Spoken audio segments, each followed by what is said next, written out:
Welcome back to another episode of the Agents to Owners podcast. With me today is my pleasure to have Margaret Rutherford from Four State Insurance Agency out of Pryor, Oklahoma. Margaret really has a great backstory that is so relatable to so many of our agencies across the country that have worked and kind of grown up in a family agency. And from our previous conversation, it was just a great joy to talk to her. Exciting to hear what she's done with the agency. Margaret, welcome to the show. Thank you. Thanks for being here. Thank you very much. I'm glad to be here. Yeah, it's great to have you. I'm glad we were able to connect. Teresa Kitchens, our good friend, was fortunate enough to connect us, and I'm glad she did. I'm always glad to make a great connection in the industry. So why don't you tell us how you got started in this crazy insurance business and kind of bring us up to where we are today?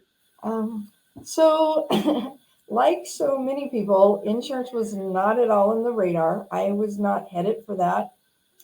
When I got out of college, I actually was working for IBM and was headed more for, the technology side of things. So worked for them, left them voluntarily, and decided to start my own business. And so I converted people that were doing like their accounting work in still paper form. I was converting them into computers, and so helping them, train, do those kind of things.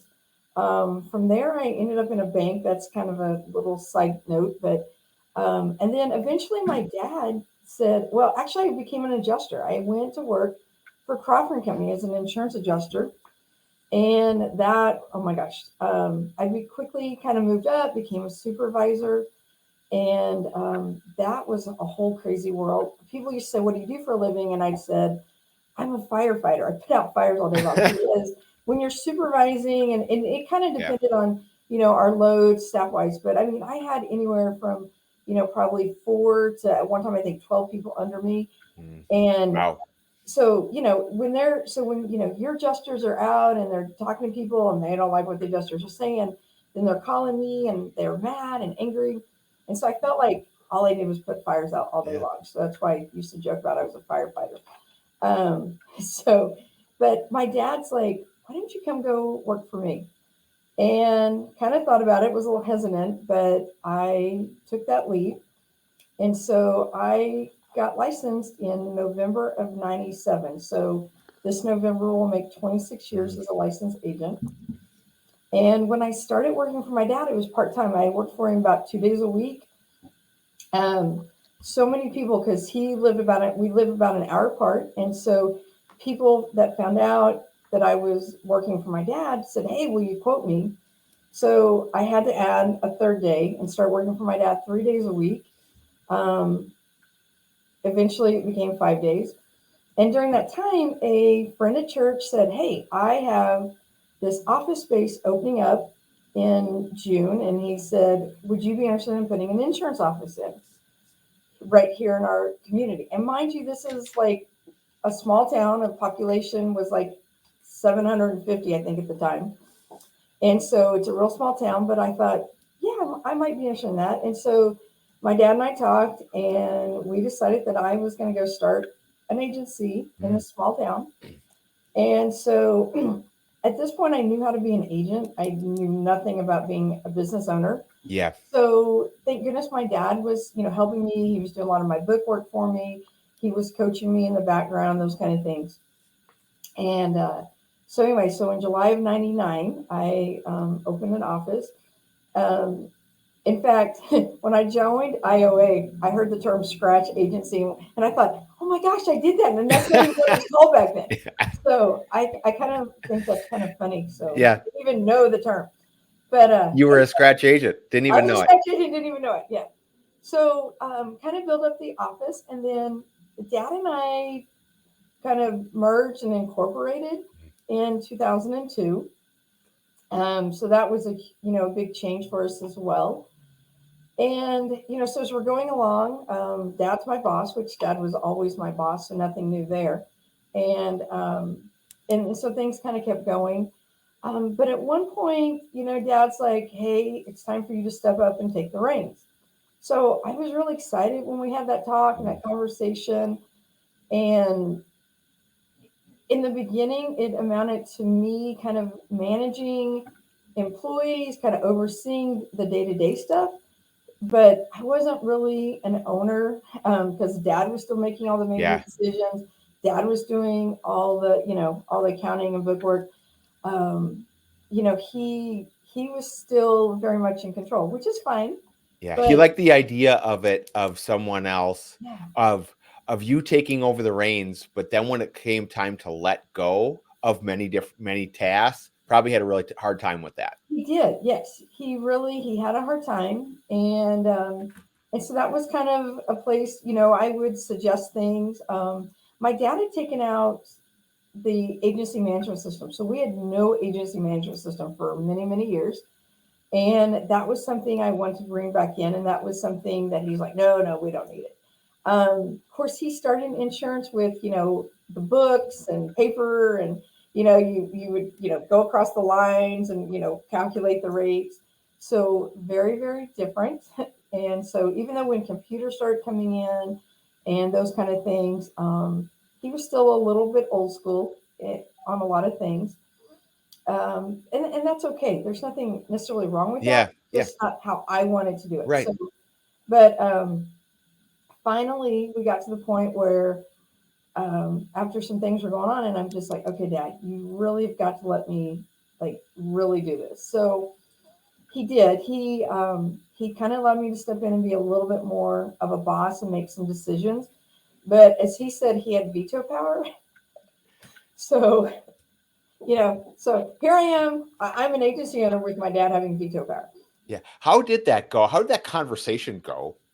You know, Um, it finally got to the point where he and I sat down and really had to have a heart to heart. And I'm like, Dad, I love you, but if you're going to let me do this, you have got to let me do this 100%, and you have to yeah. trust me. And, Dad, I need to know that you trust me and support me in this. And it was a hard conversation. It was a Yeah. hard Yeah. conversation. It wasn't short. And he said, I know you can do it, but yeah, it was hard. There were some tears, and but at the end, it was all good. Yeah. So So how, after that conversation, then what did it start to look like with, did he say, here, you're handling this now, you're he taking did. it, or yeah. So he actually, when I kind of started taking over the reins, his one request in our meeting was my dad's a numbers guy, so he said, "Can I still kind of be your bookkeeper? Can I do the book work?" And I was okay with that. He was still helping do the book work, and so, but he was letting me make decisions. I was making the calls, and so, but he was still involved. He knew what was going on by Yeah. doing all the book work. But and I was very thankful for it at the time. You know, Looking back on it, a lot of things happened. So in 2008, we bought another agency. We bought the office in Pryor, where I am right now. Okay. So that came on board in 2008. Um, in 2009, in the spring of 2009, my son was killed in a car accident. And so I kind of had a really rough year. Yeah. And so I was very thankful that my dad was there helping through all of that. And it was something I didn't really talk about for a lot of years. In fact, Teresa Kitchen and Nikki, and there's a lot of women from IOA that were there when I told that story and shared it publicly for the first time. So I'm very thankful for those ladies. I wouldn't be able to talk about it like I do now. So yeah, Yeah. Well, that's amazing. yeah, That's amazing to hear. Thank you for sharing that. yeah. Um, so when, with your, just thinking about a little bit, of your father having difficulty letting go, and I was thinking about myself and what that might look like. It's easy to say, let me take over, I can handle it, don't you trust me? But then I was just thinking about myself and thinking, I bet I would have an extremely hard time with it, even if I did trust, my son or the whoever it was that was taking over, because you built this thing, I mean, you made every decision for the past 20 years and it went one way. And you knew that if you made a decision, you had to live with it, and you had to fix it. So to watch someone else do it, that's really hard. Yeah. Well, and not only that, another thing is because the agency is in such a mode of we've always done it this way, we've always done Yes. it this way. So when you're trying to come in and implement those changes, Yes. adding an agency management system, which is one of the things that I did, changing the phone system. And you've got employees that have been working for you that have always done it this way, and now you're Yes. throwing change at them. Not only was I dealing with it, from my dad on the backside, but then I'm also dealing with the employees, dealing with this change and having to learn things new. And there are some people in this world that don't like change. Nope. Many, Yeah. including, most of my staff, or maybe all. How did that go over? Because that is something also that we deal with, especially when we've done it this way for 15 years, and we're going to come in, add this phone system. And because it's different, it's just a struggle. You're used to going this way. You know where this button, you know what this button does. Why do we have to use this management system? Our file cabinet worked just fine. I can't find anything in here. It doesn't work. It's really slow. How was that with you? And then dealing with however many employees you had at the time, because then you're dealing with 3-4 different personalities that are kind of pushing back. Oh, absolutely, absolutely. And so that was one of the things we had brought in an agency management system. Everybody, you're trying to get trained. You've got some people that are utilizing it. You've got some people that are doing the bare minimum. Yeah. You're trying, and the other thing through all this is you're trying to move all of these paper files, Yes. and into an agency management system as well, which is a huge task for Yes. anyone that's ever taken that over. They know what Yes. that's like. And so you're kind of going along, you're doing that, you're dealing with those personalities. It was kind of funny. My dad, honestly, he would come into the agencies twice a month, and he would make an appearance in all 3 of our locations. And so to kind of still keep his presence known as well. And so when you would show him something on the computer, like how you're changing something, or, hey, we've got this comparative rater now. And he was always, he loved learning it. He loved hearing about it, but he would always make some comment. I'm sure glad I never had to learn that. Yeah. Yeah. It's change. It's new. It was, yeah. Yeah. So talk about a little bit about the makeup of your agency, the number of staff you have, and you still have 3 different locations, I So believe. I do. I have 3 locations. I have an office in Missouri, which is the one that my dad had, and then I have 2 in Oklahoma. Like I said, Langley, which is where I started, small town, population 800. I actually served as the mayor there for 8 years, so that's kind of a joke with some of my friends through IOA. They call me Madam Mayor. I love it. Yeah, so that's kind of I get teased about that a lot. And anyway, and then I have an office in Pryor, and Pryor is an office that, like I said, I bought in 2008. Literally a year later, that's when I lost my son. And so it kind of got ignored for a while because, I'm dealing with life. I'm dealing Yeah. with a lot of struggles. And so the employees were there. I just was kind of letting them do their thing, and, would show up once a week, or pop in 5 or 10 minutes. But I wasn't really overseeing that office. And that's a fail on me. That falls on me. And so that was an office that I had to really make a hard decision about. And I decided that I was going to clean house and start over in Pryor. And so, Okay. yeah, so I ended, let's see, December of 2019. I literally wiped the slate. So I started January 1st of 2020, and I was working that office by myself. I made my husband go get his license because, backing up just a little bit, in October of 2019 is when some ladies, I was at a meeting down in Texas, and some ladies were like, Margaret, you have to join IOA.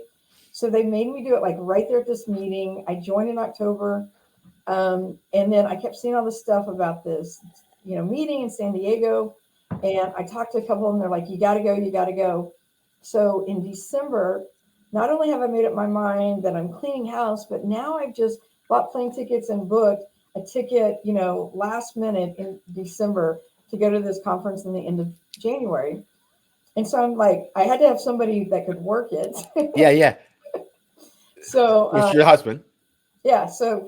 come in my husband. Thank goodness my employees in the other locations, they were like on standby by the phone and like help walk him through a lot of stuff.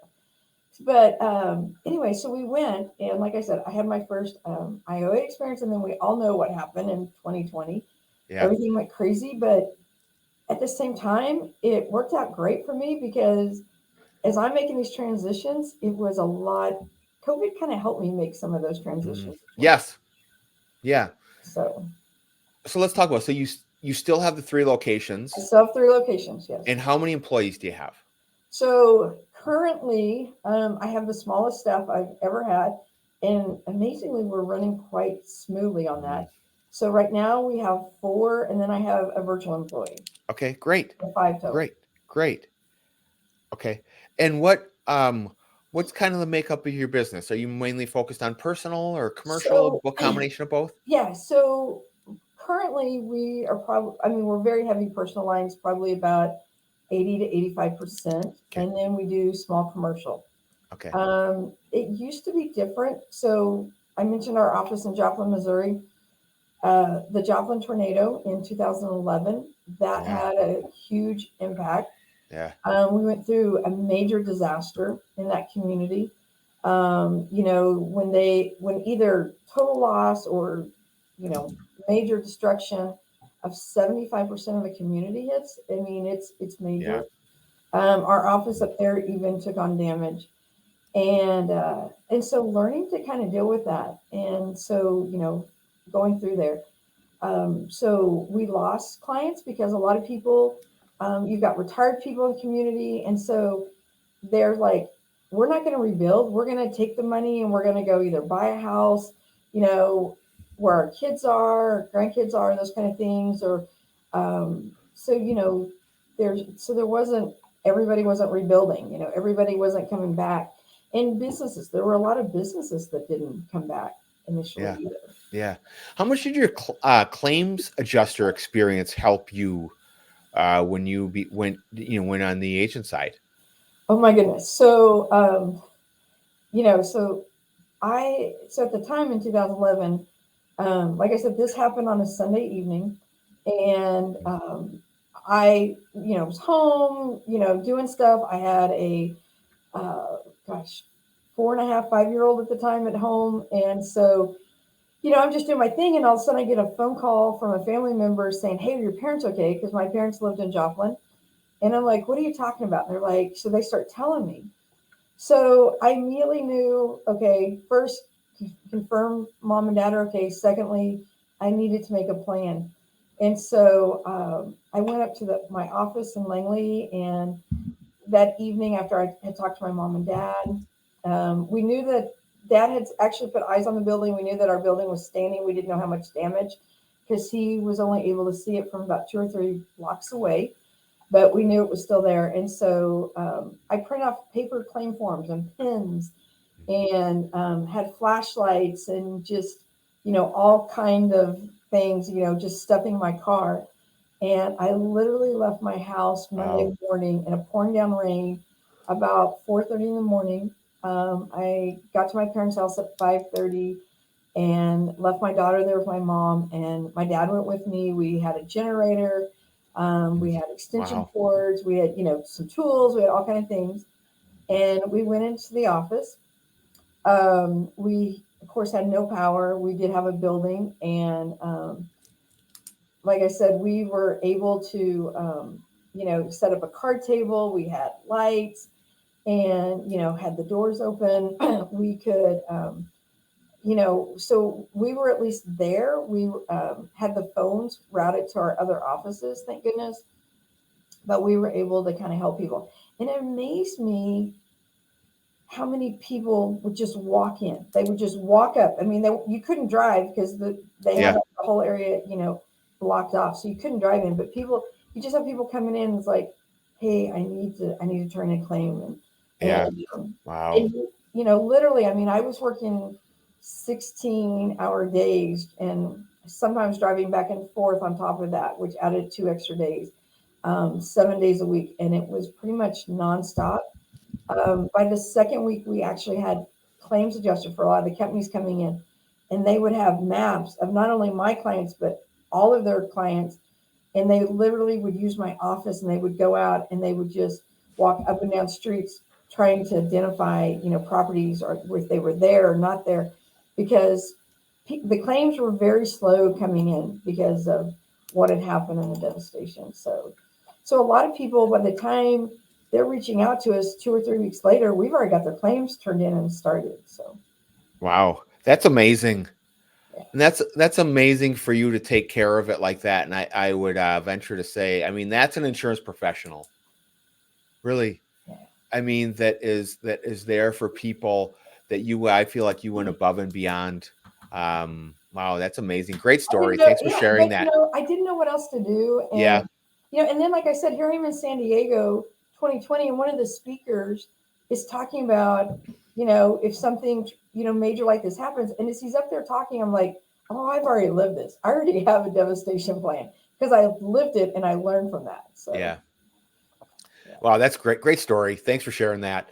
Um, let's talk about your first IAOA experience. Oh my You goodness, went to San Diego, I did. Yes. eyes wide open, Yeah. and you're like most of us. You're kind of in your own little bubble until you get exposed to a group like this. So let's start with that. Let's tell me about your Yeah, experience going there. so I went to San Diego, had no earthly idea what to expect. And I knew a couple people that were going to be there um, through some company meetings, but I didn't really know anybody. And going in the first night, kind of the little welcome, I met a lady that was from Oklahoma. Turns out she and I lived an hour apart, and she was also attending her first meeting. You know her, my friend Nikki. Yes. Yeah, And I know Nikki. so I think Nikki was a guest with you. Yes. Yes, she was. Shout out Nikki. Yeah. So Nikki and I, Nikki's fantastic. did our very first meeting. Like I said, had to go all the way to San Diego to meet each other when we lived in our Right. place. So, Yeah. but anyway, and that's a whole nother story, but a great friendship and mentorship that we've had there, relationship. But yeah, I met so many incredible people. That was the year that Donna Levine was recognized, and oh my gosh, love Miss Donna.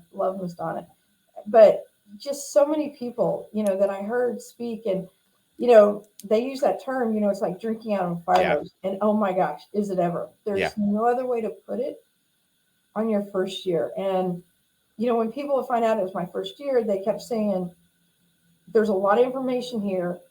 Make a list, prioritize it, and pick one or two to focus on." Yes. And I'm very thankful for that advice because that's exactly what I did. I made a list of a lot of things that really jumped out at me, things that I wanted to do and implement. And when I left there, my top two was a new phone system and an agency management system. And I had both of those in place by July 1, actually before July 1, but I got both of those done. And so I was very proud of myself. And so then you kind of start working on some other things on your list. But,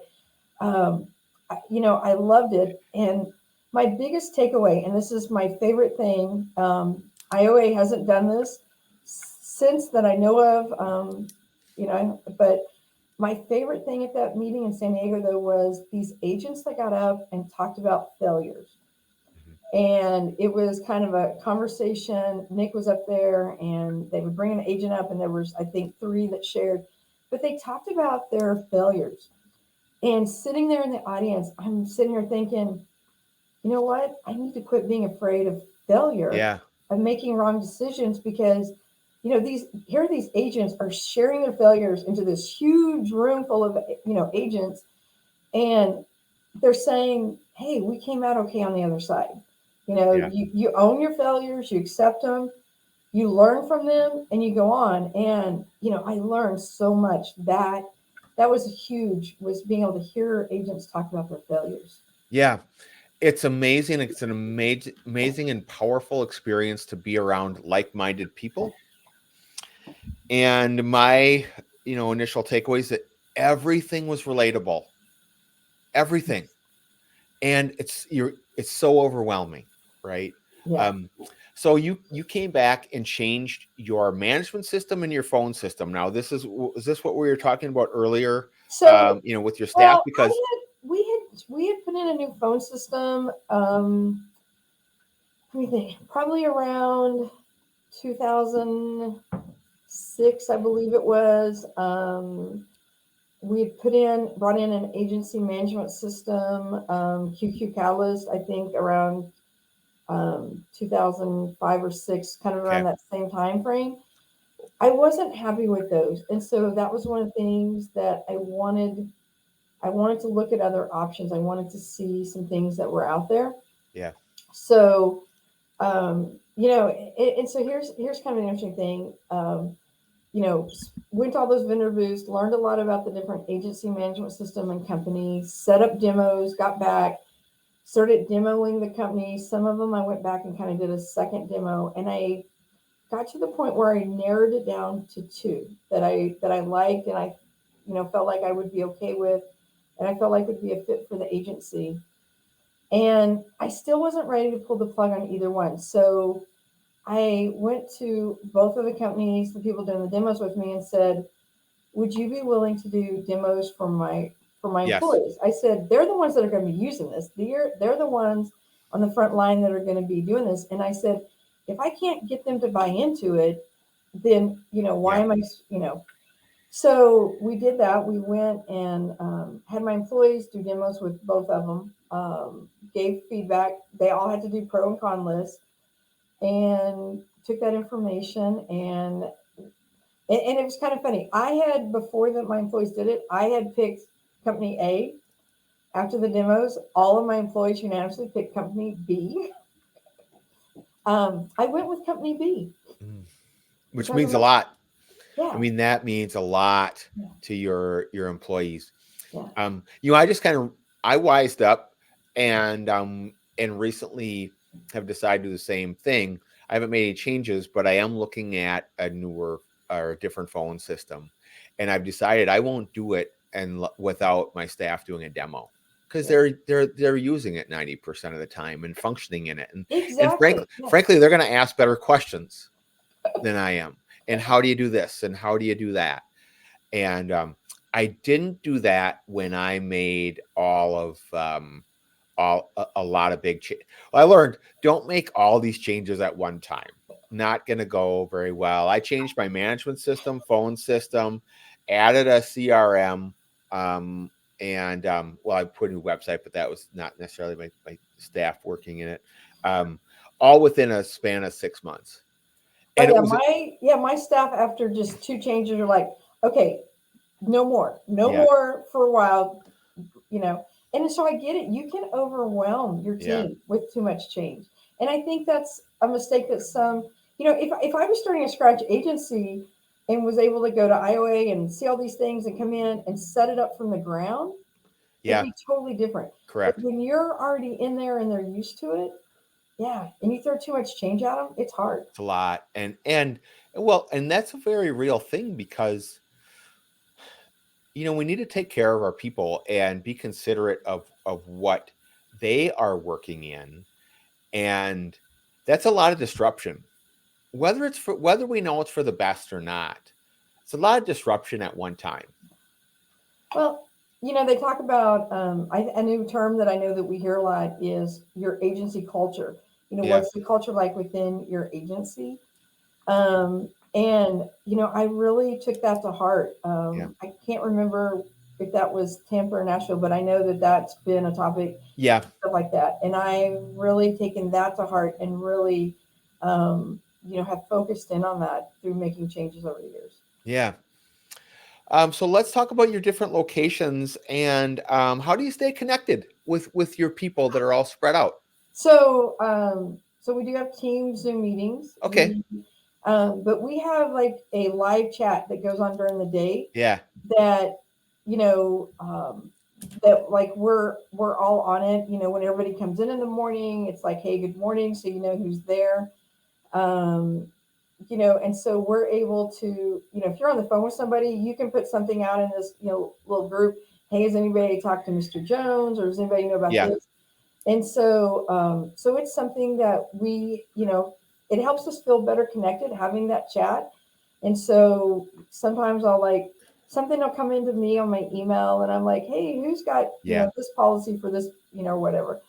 And so then I know someone's like, oh, hey, that's mine. And so then I can send it to them. So I think that's really helped a lot. Like I said, our Zoom meetings, and then we try to, of course, we try to get together in person a little bit too. Yeah. But Zoom, which came out of COVID, um, you know, that I think has helped a lot It helps. just to get together. Yeah. It helps. We've adopted, I've tried to do this on a regular basis, well, at least twice a month, is to play a game, play games on, we've done Jeopardy and trivia. I think the next one, apparently we're going to try a Drawasaurus. Um, That sounds fun. so I don't know. I don't know how that's going to go, drawing with a mouse. You know, most of us can't draw very well as it is, No, but I exactly. think it's going to be fun. But it has, so we've, you know, as we're living in a new world, and we have to be receptive to, um, you know, a remote employee. I have one virtual assistant in Pakistan and one remote employee in Georgia, and I have, especially early on with our virtual assistant, I did a very poor job of connecting her to the rest of the group. And so I've really been a lot more intentional about that. And these games have really, well, they love them. You know, they love them. It's fun. It's, you know, with our difficult times, I think it's so important to really be intentional about trying to keep things a little lighter when we can. Yeah, absolutely. In this hard market, we've got to do anything we can to lighten it for our staff and help them navigate this because it's hard. It's hard on all of us from the top to the bottom. Yeah.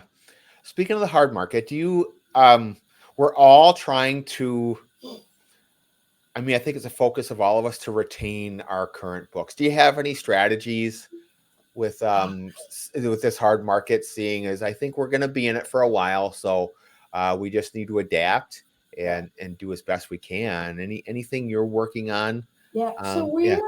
So we're trying to proactively, you know, reach out to our clients before the renewal, you know, touch base with them. CRM is a great tool and resource for that. It helps us reach out to them. You know, being able to say, hey, we know that you've got this huge rate increase, you know, we're very aware of what's going on. You know, everybody's, you know, all of our carriers are taking these increases. And, you know, but the advantage of being an independent agent is we can at least kind of look around and shop. Yeah. If we can find a better option, we're going to have that conversation. If this is what we feel like is the best option, we're going to have that with you as well. And, you know, I've had a few clients even that, you know, you're on the phone with them having conversations, not just me, but my whole staff. And, you know, you're talking about it. And I told them, guys, it's okay. Give people permission to shop their insurance. And I know that sounds crazy, but we have found by saying, hey, you know, if you want to shop it, we understand, we respect that.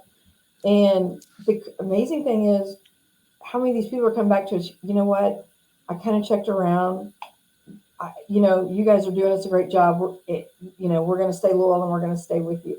And so I think, and I know that sounds crazy, and maybe we No. lost a few, but these people are like the fact that we're not afraid to tell them to shop us, I think speaks volumes to them. And so for that reason, you know, I mean, it's like, and it's not a, I mean, and it's something that we're hearing a lot more as we do this, is they're coming back and saying, you know what, we appreciate your honesty, we appreciate what you're going through, but we're going to stick with you. And, Yeah. you know, so I think that that's one of the things is we're having to, you know, have those conversations. We're having to educate our clients more than ever. Yes. You know, we kind of went through a hard market after 9/11. I'm actually old enough to remember that. And that was I didn't even know what a hard market was. I mean, I'm so busy, with my scratch agency, I didn't even Right. know I had it. So, I mean, I'm just writing business left and right. Yeah. And, I was just, like I had no idea. And these company reps would come in and they'd say, "Oh, how are you doing with this hard market?" And I finally was like going, "What is a hard market?" Yeah. But I got educated. And, we had companies then put a lot of moratoriums. They had rules. Hey, we're only going to take bundles. We had some companies literally put the brakes on things and Yeah. stop business. So, and it was hard. Don't get me wrong. It was hard, but this is so much harder. And Yeah. I told an agency owner friend recently that this is my second hard market, and they seem to come about every 20 years Mhm. approximately. And I'm going to make sure that I'm not in this industry 20 years from now when the next one comes around. I'm going to let the younger generation have it because I'm telling you, oh my gosh. Yeah. Yeah, I agree. With a lot of what you said there, this is probably it's the most difficult I've seen. I've been in the business about the same time. I've been in the business since 99. And the others that were described as hard market were nowhere close Yeah, to yeah, what this was. And I think at the time, to your point, I think I was the same way. I just had my head down and just kept going. Oh, those are the rules. Okay. Well, okay, because when you're prospecting, working, you're doing nothing but, trying to get new business in the door. You're going to find people that need insurance and that want your service. So, exactly, yeah. yeah, And so you just put your head down and keep going. So this is not the same though. no, and no, and I agree with not at all. 100% back to the renewal strategy. Proactive is everything. Yeah, You can get to your customers in advance, and I think that's an added layer. I know a lot of agents are doing that, a lot aren't, and I yeah, think that sets you aside. for us being proactive, I think is huge. And we're really seeing a difference. We're seeing a difference in retention numbers. And not only are we looking at like retention numbers with individual companies, but also then you look at your retention numbers just even within the agency. And and so you have to look at those numbers. Um, and like I said, people are still buying houses, so there's Yeah, still business to write. yeah, People are buying cars. There's policies to write there. People are going into business and those kind of things. So yeah, I think we're busier than ever. yeah, I honestly, I told somebody, so in July, I probably worked late 3 nights a week. mm, In August, I've narrowed it down to 2 nights, and I'm trying to get to one night a week. And then I'm going to be 0 nights. But hey, that's okay. kind of rolls into my next question. How are you spending most of your time? Are you spending most of your time? Would you I'm living at say? the agency. Oh no! Oh no! No, not really. Yeah, yeah, No, I stay very busy outside of the agency. I've yeah, always been extremely community minded, very involved with things. I think that's something I learned from both my mom and my dad was being involved in yeah, the community. Um, my daughter is a junior in high school. She's a tuba player in the band, and and it's so funny. She's just this little beanpole. And I was there for a band event, band booster meeting last night. So, family's important, spending time with family. Friday night football is getting ready to start. So I'll be at the yeah, football field. yeah, But, I spent a lot of years coaching Special Olympic, working with special need kids. yeah. I actually here in Pryor started a Special Olympic swim team, Mm, and I coached that for many, many years. I'm actually handing the reins over. So I am the new coaches. I'm kind of working as a consultant to kind of help them learn and take that over. But I started that in 2017 with, 5 athletes and grew the program before COVID. And then we kind of fought back after COVID.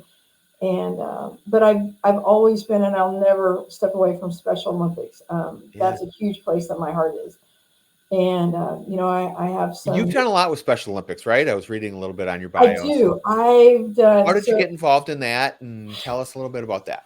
So my roommate from college gets married, moves to the East Coast, and her second son was 2.5 approximately. She calls me up and she says she's just devastated because she's just been told her son is autistic. And I mean, it was hard news. And back when that happened years ago, we didn't know a lot about it. We didn't have near as much information about autism as we do nowadays. And, the doctor's saying that, your son will probably be institutionalized by the time, he's a teenager or early adult. And so I said, hey, you're not alone. I'm here with you. And so I learned from her. I learned from her husband. I learned a lot about it. Their older son did eventually get also was put on spectrum. And so kind of watching what they went through. And Christopher started swimming with a Special Olympics swim team out in North Carolina. And I love that. And I was sitting here in Pryor at a high school graduation, and I was reading this article before the graduation started on my phone about a Special Olympic team in another state and how they wanted to give these athletes a school letter. And the athletic director said no. Oh. And I was like, well, if these kids are like competing and they're going to state, I mean, why would they give them a letter? I mean, wow. And so the director of special services for the school district is sitting right next to me. And I handed her my phone. I said, you need to read this. And then I said, and mind you, I've been bugging her for a year or two about coaching a swim team. I've always loved swim. I taught swim. I was a WSI instructor years ago. My mom was. So I've been around water my whole life, and I love it. And so anyway, I showed her this article, and she immediately, at this high school graduation, sends a message and the article to the high school athletic director and said, hey, is this something we can do for athletes here? Literally 2 weeks later, she calls me up and says, you need to get certified because you're going to have a swim team and we're going to give our athletes letters that go to state. And so, I was very excited about that, and I have stayed very involved.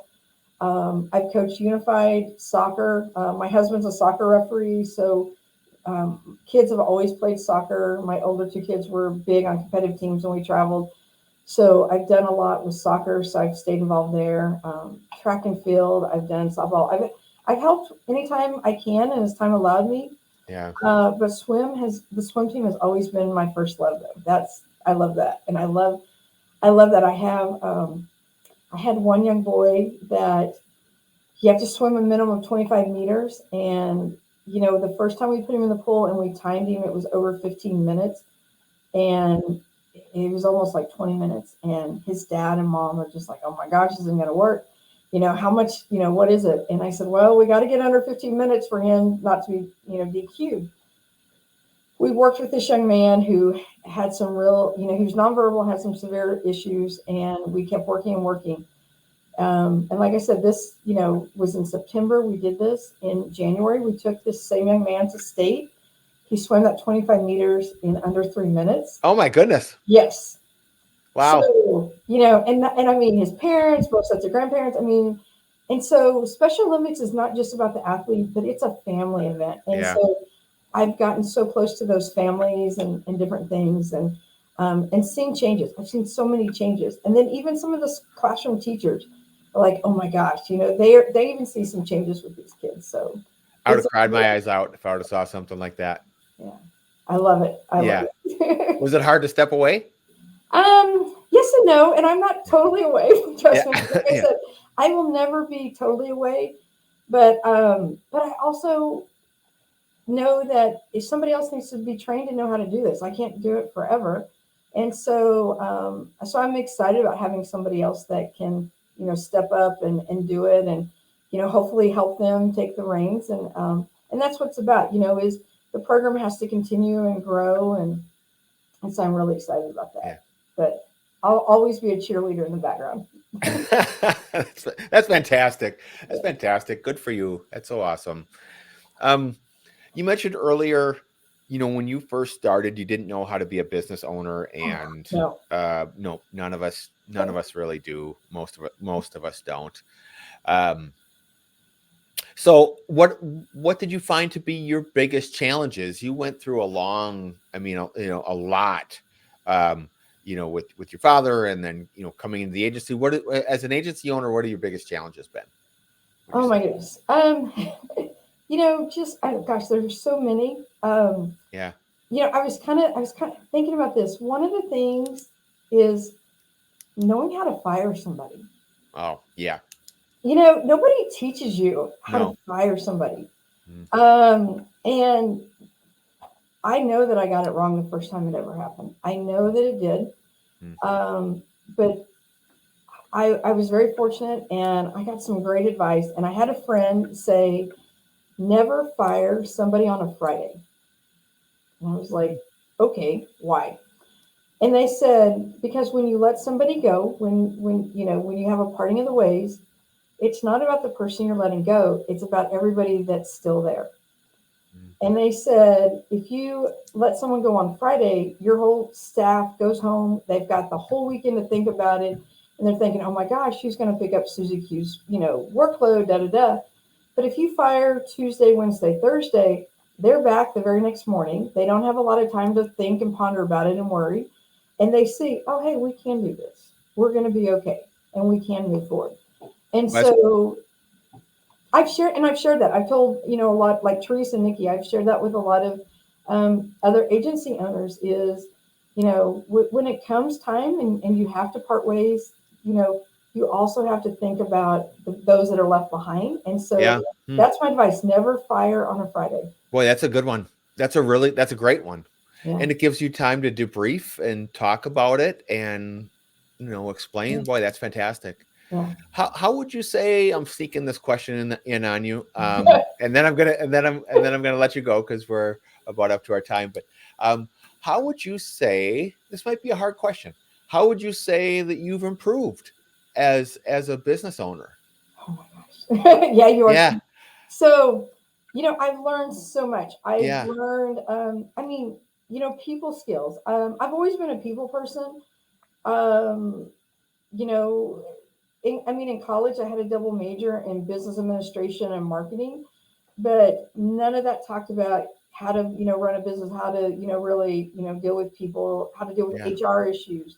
I love numbers, I love accounting. And so, it's like learning to do what I do, but also recognizing strengths of others within yeah. the agency and, building them up and lifting them up. But Mm, um, gosh, reading. I've had to read so many books on how me to do, too. and I'm always adding, books to that list and different things like that, and with different authors, and Brene Brown's got a book, Dare to Lead. I just finished that book, Mm, and and so there's always takeaways, and I think that's one of the things, I believe that you should learn something new every day. And I tell people that. I tell my family that. I tell my kids that. I tell my team that. If you don't learn something new every day, and it doesn't have to be work related, it can just be life in general related. yeah, But if you should every day learn something new, and if you every day learn something new, so when I get home before I go to bed at night, okay, what did I learn new today? And I make sure that I've always learned one new thing every day, and so it's a continual growing. Am I a great boss? I'm an okay boss in my opinion. yeah, It's kind of funny. I sometimes when you interview somebody and then you bring that person in to interview with your team, and I sometimes will hear my employees, or I'll even hear feedback from that person saying, "Oh my gosh, everyone talks about what a great boss you are." And I'm like, really? I'm like, I think I'm just an okay boss, but because you had to grow into that. I You did, you I had to did, learn. You and had I to see learn my how to be that. Me mistakes. too. Me Yeah, too. and I think that's huge too. I think that's probably one of the biggest lessons that I've learned, not just as an insurance agent, but as an owner and as a boss, as a leader, whatever you want to use, but learning to own your mistakes. I Yeah. mean, when I make a mistake, I own it. Whether I'm having to go into a client or go to an employee, and I've had to do it. I've had to go into and say, guys, I messed up. I screwed up, Yeah. and and asking them, to their forgiveness and saying, hey, now how can we move forward from this too? And so I think that's huge. I think learning to own your mistakes and not pointing the finger. And it's something I do. When you find a mistake or somebody, messes up, it's one of the first things I say to my employees, like, hey, you need to own this. You need to own it. Because when you learn to own it, it's like there's a peace. It doesn't keep me up at night. Yeah. I don't stress about it. You can move on. When I own it, okay, I made a mistake and let's move on. Yeah. So, You're going to make a bunch of them, oh, absolutely. so but it's And learning. if you think you're not going to make mistakes, then oh my gosh, take your blinders off. Any experience or any suggestions for agency owners that are early in their career? You went through a long gamut of things. Any suggestions you have for those that are earlier in their position? I I wish I'd had a mentor outside of my dad. Yeah, Nothing good one. wrong with good old dad, but I wish I'd had a mentor outside of my agency early on. I think having someone that you can talk to, bounce ideas, see how they do things in their agency, I think that is so important. And I tell agents all the time that I come across, hey, if you ever need anything, call me. That's kind of how, like with Nikki and I, we have conversations. There's other agency owners, all over the country. I have friends, all over the United States now. And Yeah. being able to know, I have a friend in the state of Washington that has a great HR background. So if I have an HR issue, I know that, whether it's phone or text or phone, or email, I can reach out and work off of their expertise. Yeah. And so I think having mentorship among each other is so important. When I started, and I hate to say this, but I don't know any other way to really say it, but it was kind of like I was brought up that anybody else that was an insurance agent was the enemy, that, Yeah. we're competing against them. We're competing against them. And that is totally not my mindset now. No. I've totally grown, and I realized that even captive agents and independent agents, even, across the street or next door from me, that we need to work together and we need to have those positive relationships. And, and if I can't do something for a client, hey, go see, go two doors down and see so-and-so and see if maybe they've got something better for you. So I think it's really important that we have those relationships, not just, in our community, but even beyond that, because that's the only way we're going to grow and learn. Like I said, I went to San Diego and I listened to failures and I learned from the mistakes of others. And so I love continuing that and learning and sharing with others. And, I share my own story, and then I love hearing other people's stories. Great advice. Great advice. And until I started connecting with others, and when I started connecting with others and leaning on other people, especially like you said, if you can find an HR specialist, massive. Yeah. For your personal growth, for your professional growth, that's perfect. And that is a great spot for us to end. I am really glad that I coaxed you into doing this. It was a lot of fun. I think it was a great conversation. Oh, So thanks for joining me today. Thank you, Brad. I really enjoyed it. And I wasn't nervous like I was afraid I was going to be. So thank you so much. Good. Everyone else, thank you for joining another episode of the Agents Owners Podcast. We'll see you next week.